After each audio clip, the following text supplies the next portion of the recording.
प्यारे बच्चों, आज मैं क्लास 12th का फिजिक्स का एक नया लेक्चर टॉपिक लिखा हुआ है। बहुत प्यारा सा टॉपिक है, electric potential due to a point charge. Point electric due to a dipole, electric dipole. Dipole dipole मतलब डाइ का मतलब दो, पोल का मतलब दो अपोजिट चार्ज की वजह से। ठीक है, और आज के लेक्चर में हम पूरा इसी के बारे में स्टडी करेंगे। इसमें क्या क्या होगा, एक तो हो गया एक्सियल पोजीशन के ऊपर और एक हो गया इक्वेटोरियल पोजीशन के ऊपर। ये दोनों क्या होते हैं इसको मैं फिर अभी एक्सप्लेन करूंगा। इससे पहले कल वाले टॉपिक में मैंने बताया था आपको कि एक पॉइंट चार्ज पर इलेक्ट्रिक डाइपोल कैसे निकालते, सॉरी एक पॉइंट चार्ज पर इलेक्ट्रिक फील्ड कैसे निकालते हैं, है ना, जिसमें मैंने बहुत अच्छे तरीके से समझाने की कोशिश की थी। आई होप दैट वो लेक्चर आपको समझ में आ रहा होगा। अगर कोई प्रॉब्लम क्रिएट होती है तो आप मुझे कमेंट बॉक्स में दे सकते हैं, उसके बाद मैं आपको उसको फॉर्म कर सकता हूँ। जो भी क्वेरीज होंगी, जो भी आपके पास डाउट्स होंगे, उसको मैं क्लियर कर सकता हूँ एक वीडियो बना करके, ठीक है, इंडिविजुअली। बट लेकिन आपको उसमें भेजना होगा कि आपको किस वाले पॉइंट पे आपको प्रॉब्लम क्रिएट आई। आप उस पॉइंट को नहीं भी लिख दें, पॉइंट का नाम लिख दें कि सर इस पॉइंट पे मुझे दिक्कत हो रही है, तो मैं उसको एक्सप्लेन कर दूंगा। और इस नए वीडियो के साथ मैं आपका अपना सुरेंद्र, आपके अपने सुरेंद्र सर बागेश्वर से, अपेक्स स्टडी सेंटर से, एक नई वीडियो के साथ में आपके सामने फिर से हाजिर हूँ। चलो स्टार्ट करते हैं, ज्यादा टाइम लॉस ना करते हुए स्टार्ट करते हैं आज की वीडियो को। डाइपोल, डाई का मतलब होता है दो, ठीक है ना। डाइपोल का मतलब ये हो गया कि यहाँ पे आपके पास डाइपोल थे, एक ये यहाँ पे हमने जो चार्ज को रखा हुआ था, ये यहाँ पे मैंने चार्ज को रखा हुआ था। एक चार्ज यहाँ पर था और एक चार्ज यहाँ पर था।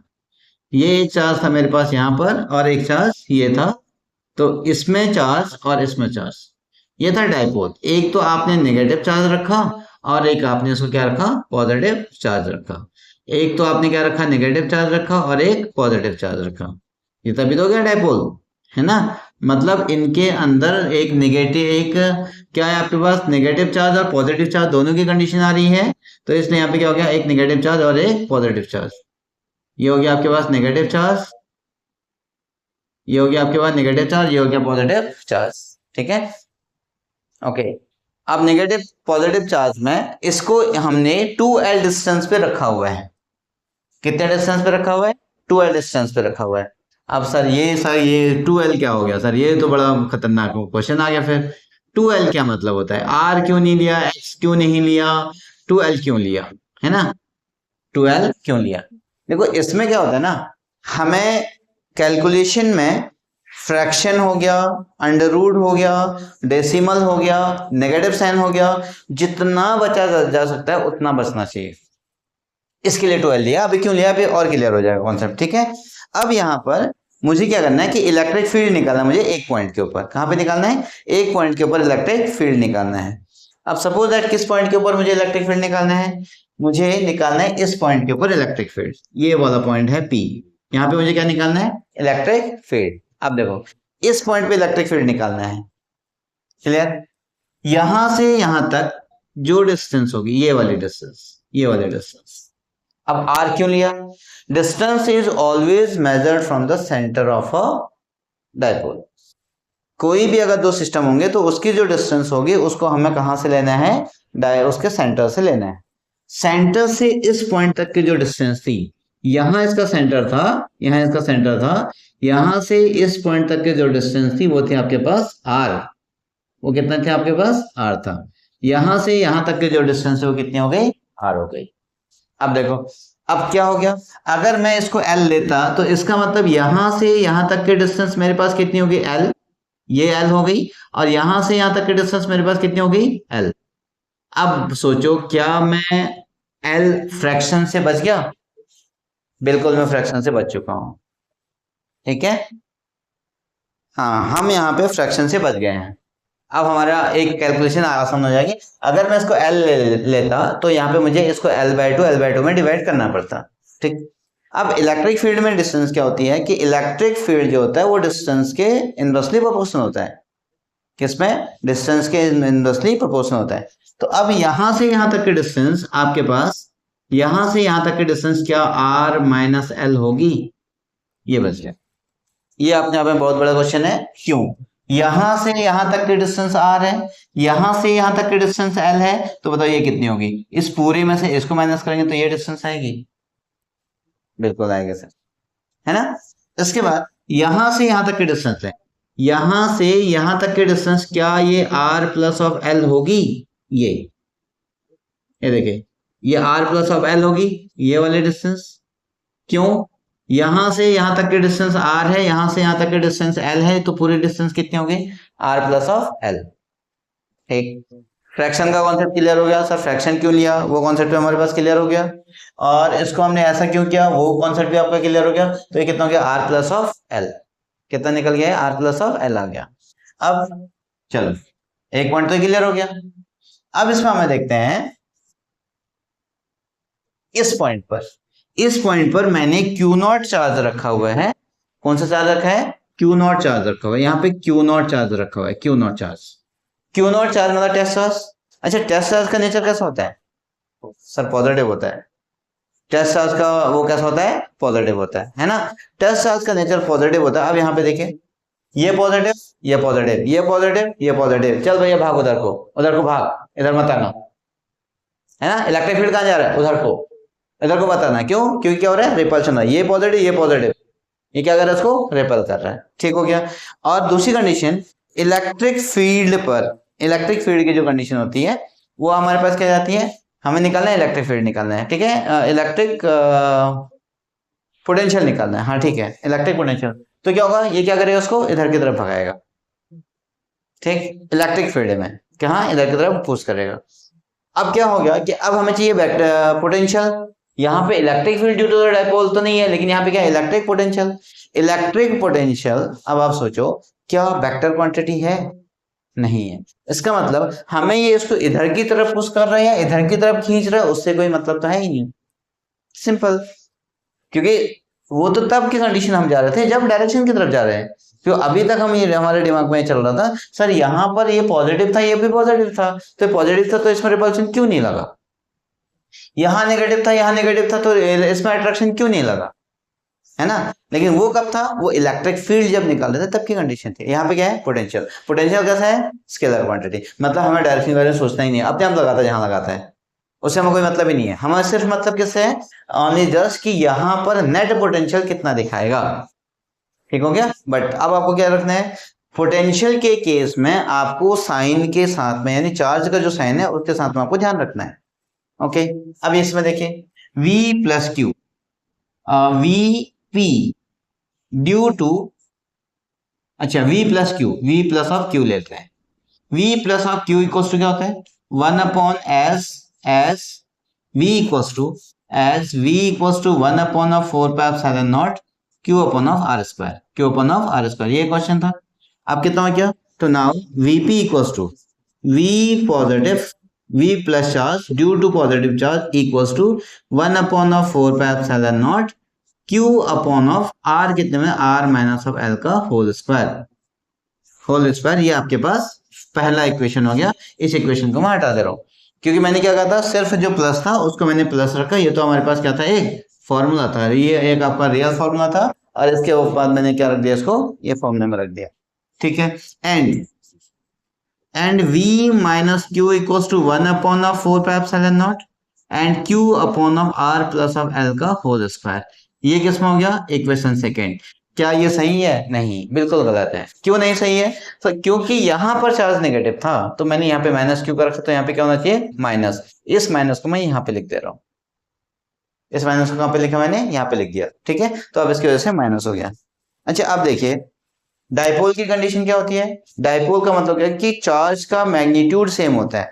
इसका मतलब क्या होता है? चार्ज का मैग्नीट्यूड सेम होता है। यहाँ पे माइनस क्यू है तो यहाँ पे भी, यहाँ पे प्लस क्यू है, मैग्नीट्यूड सेम है, दोनों क्यू है। उसके बाद साइन अपोजिट है। Q 1 upon 4 pi epsilon not, दोनों क्या है? इक्वल है।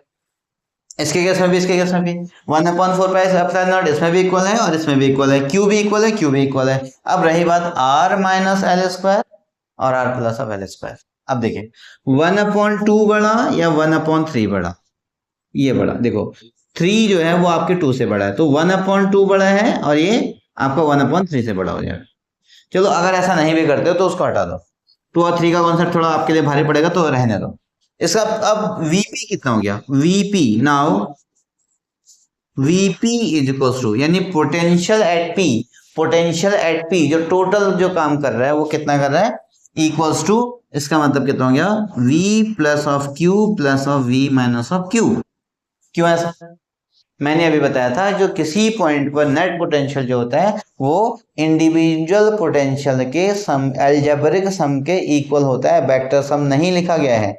तो किसके इक्वल होता है, अलजेब्रिक सम के इक्वल होता है। अलजेब्रिक सम के इक्वल होता है, व्हाट मींस दैट, इसका मतलब क्या हो गया, अलजेब्रिक सम के इक्वल होता है मतलब उसमें हमें साइन के साथ में लिखना होता है। वेक्टर सम में क्या होता है, वेक्टर सम साइन तो डायरेक्शन को रिप्रेजेंट करता है। अच्छा ठीक है, अब कितना आ गया, v plus Q, v plus Q का मतलब 1/4 pi epsilon naught, 1/4 pi epsilon naught. अब कितना बचेगा, q upon of r minus l का whole square plus 1/4 pi epsilon naught minus, चलो यहाँ पे प्लस लगा दिया मैंने, यहाँ पे माइनस लगा दिया, तो माइनस, फिर कितना हो गया, q upon of r plus of l का होल स्क्वायर, ये आ गया।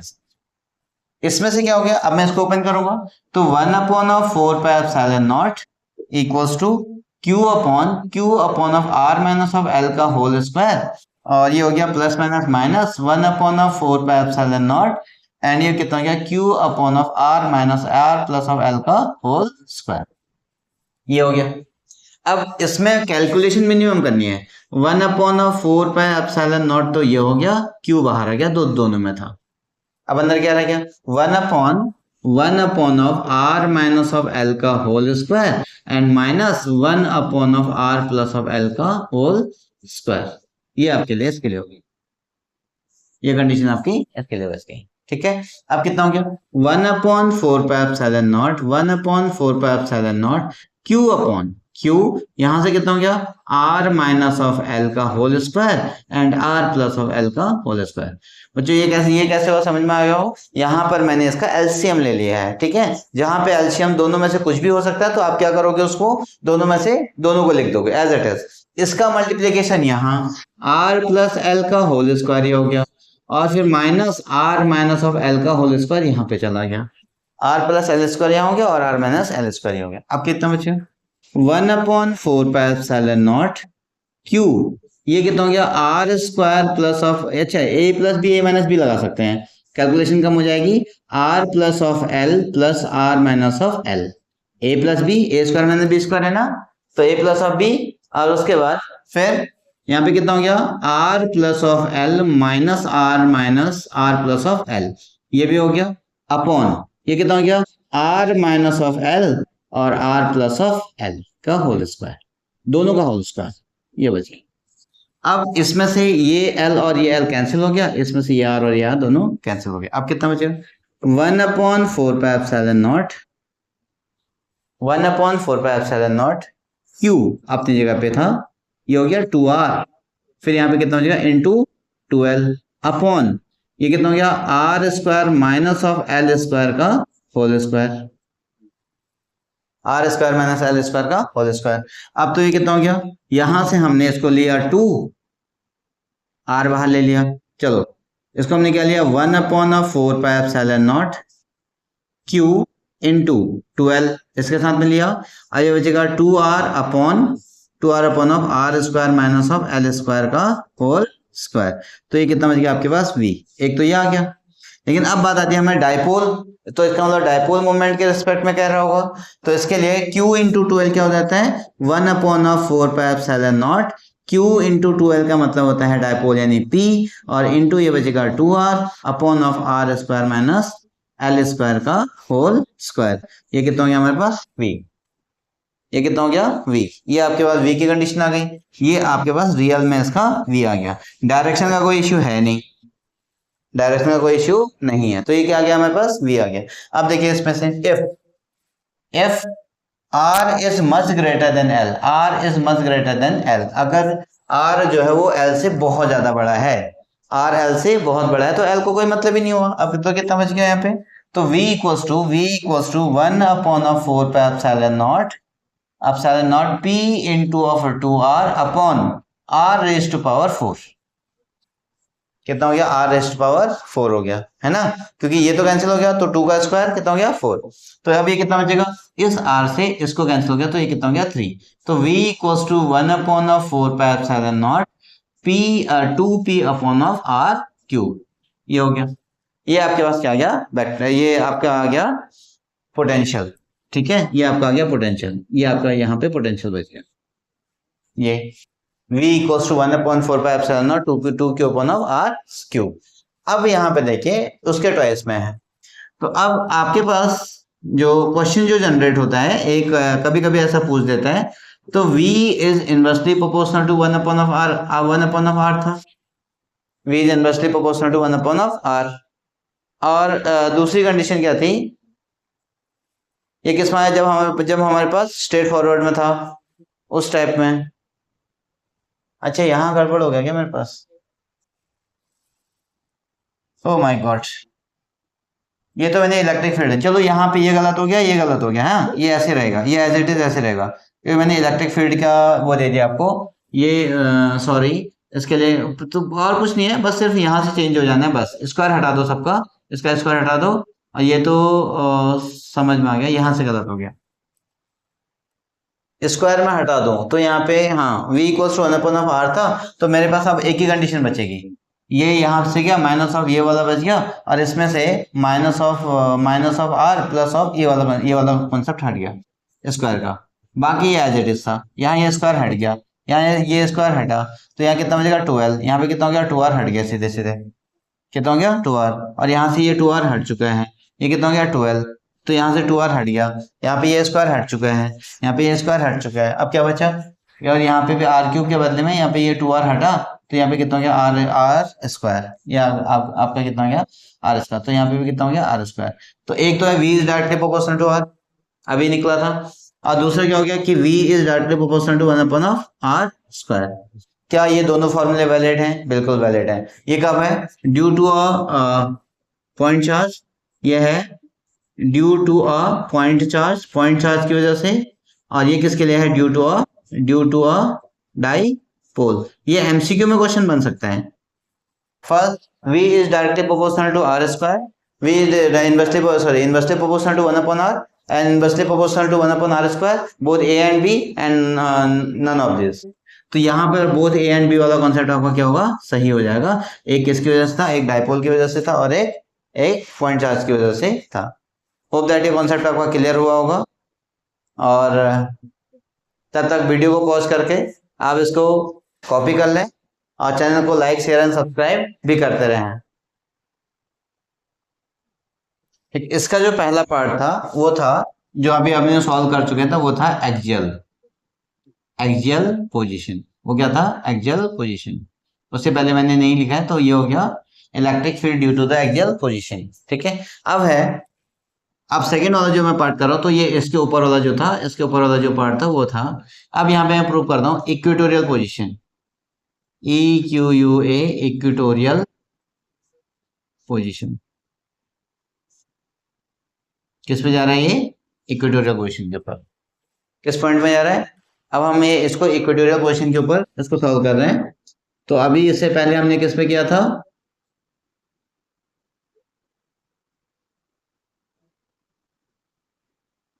इससे पहले हमने इसको सॉल्व किया था आपके पास एक्सियल पोजीशन के ऊपर।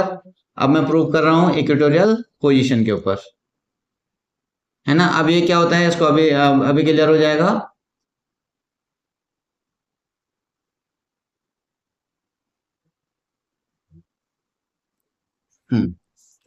यह इक्वेटोरियल पोजीशन, देखें इसमें क्या होता है। यहां पर आपके पास दो डायपोल थे, ये दो डायपोल थे, एक यहाँ पे था -q, यहाँ पे था +q।